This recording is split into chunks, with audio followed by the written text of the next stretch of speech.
नमस्कार, दिल्ली दर्पण टीवी देख रहे हैं आप। मैं हूं आपके साथ पुनीत गुप्ता। नॉर्थ दिल्ली नगर निगम में एक जूता घोटाला सामने आया है। नॉर्थ एमसीडी नेता विपक्ष विकास गोयल और सदस्य स्थायी समिति अजय शर्मा ने एक सूचना पर रोहिणी के सेक्टर 5 में निगाह स्कूल में जाकर देखा तो करीब 2 लाख बच्चों के जूते हॉल में कई साल से धूल फाक रहे हैं। विकास गोयल ने इसकी सूचना दिल्ली पुलिस और निगम के शिक्षा विभाग को दी। देखिए हमारी खास रिपोर्ट।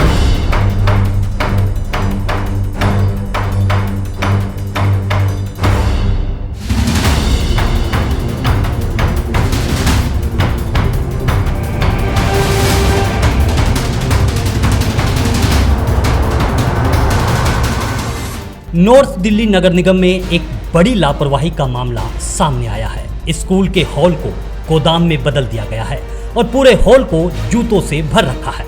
जी हां, इन डिब्बों में रखे जूतों को बच्चों को वितरित किया जाना था। जो जूते बच्चों के पांव में होने चाहिए थे वे 4 साल से स्कूल में पड़े धूल फांक रहे हैं। इस सूचना पर नॉर्थ एमसीडी के नेता विपक्ष विकास गोयल और स्थायी समिति सदस्य अजय शर्मा ने स्कूल में जाकर निरीक्षण किया तो मामला सामने आया।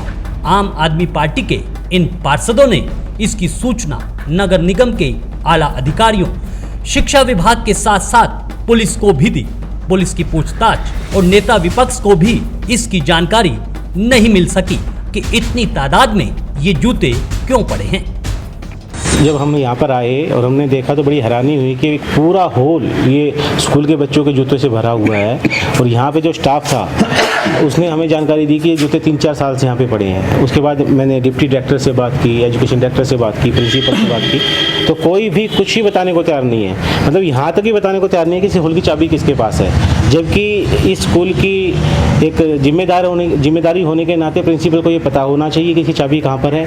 और दूसरी सबसे बड़ी बात, ये हॉल बच्चों के उसके लिए बनाया कि कोई 15 अगस्त का प्रोग्राम हो, कोई 26 जनवरी का प्रोग्राम हो, कोई सांस्कृतिक प्रोग्राम हो, इसको 3-4 साल से इन्होंने एक स्टोर बना के छोड़ दिया। और स्कूल की प्रिंसिपल कह रही है मुझे चाबी का नहीं पता। डिप्टी डायरेक्टर से मैं 4 बार बात कर चुका, बात करने तक को तैयार नहीं है, जवाब देना तो दूर की बात।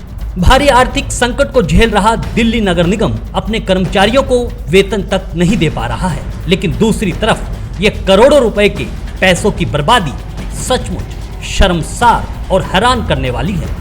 इस हॉल में रखे इन जूतों में से हजारों जूते चोरी भी हो चुके हैं। आम आदमी पार्टी के नेताओं ने इसकी गहन जांच की मांग की है। लाखों की संख्या में ये जूतों की जोड़ी यहाँ पे पड़ी हुई है और लगभग कई करोड़ों रुपए, मतलब 2 करोड़ से ज़्यादा की लागत के ये जूते यहाँ पे हो गए।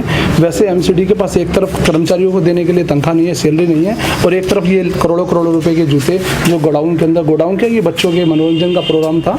ये हॉल था जिसमें बच्चे 26 जनवरी के प्रोग्राम कर सकते, 15 अगस्त के प्रोग्राम थे, और भी रंगारंग कोई भी प्रोग्राम हो सकते हैं हॉल के अंदर करने होते थे, जो बच्चों को बीच में धूप में या बारिश के अंदर करने पड़ रहे हैं। इसमें प्रिंसिपल मैडम ने एक बात कहा है कि हमें इसके बारे में पता नहीं है। और मैं एक चीज़ को बताना चाहूँगा, ये जूते यहाँ से बहुत सारी जोड़ी तो गायब भी हुए पड़े हैं, लोगों ने निकाल लिए होंगे या बच्चों ने या टीचरों ने जिसने भी निकाले होंगे, तो उसमें से कई हजारों की संख्या में जूते की जोड़ी भी गायब हुई है। और ये प्रिंसिपल मैम पल्ला झाड़ रही है कि मुझे इस बारे में कोई जानकारी नहीं है। 2 साल हो गए प्रिंसिपल को यहाँ पे आए हुए।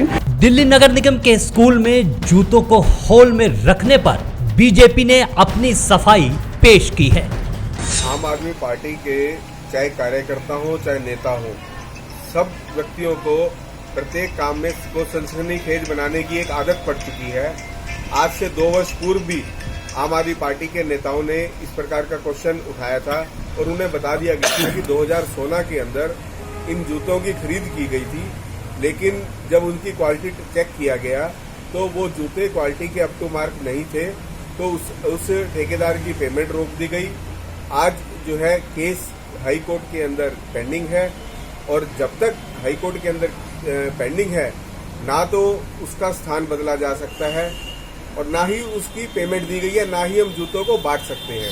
तो इस प्रकार का ऐसा कोई घोटाला नहीं है, ये केवल एक राजनीतिक चाल करके एक सनसनीखेज बनाने का एक तरीका था आम आदमी पार्टी का, जो उनको सब कुछ मालूम होते हुए भी ये गुमराह करने वाली उन्होंने एक स्टेटमेंट दिया और इस प्रकार का आज जो है ड्रामा क्रिएट किया। इस मामले की सच्चाई को जानने के लिए जब हमने दिल्ली नगर निगम के अधिकारियों से संपर्क किया तो सामने ही नहीं आए। इतना ही नहीं, नेता विपक्ष ने ताबड़तोड़ फोन कर उप निदेशक शिक्षा विभाग और अन्य बड़े अधिकारियों से पूछताछ की और मामले की गंभीरता को दर्शाने के लिए मौके पर आने को भी कहा। लेकिन कोई नहीं पहुंचा। स्कूल की प्रिंसिपल को भी नहीं मालूम कि जूते यहाँ क्यों पड़े हैं। बहरहाल वजह चाहे जो भी हो, इतना तो तय है कि आने वाले निगम चुनाव में जूता एक बड़ा मुद्दा बनेगा।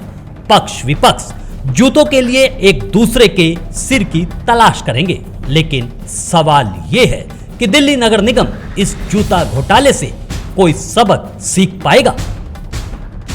दिल्ली एनसीआर की बाकी तमाम खबरों के लिए आप देखते रहिए दिल्ली दर्पण टीवी। नमस्कार।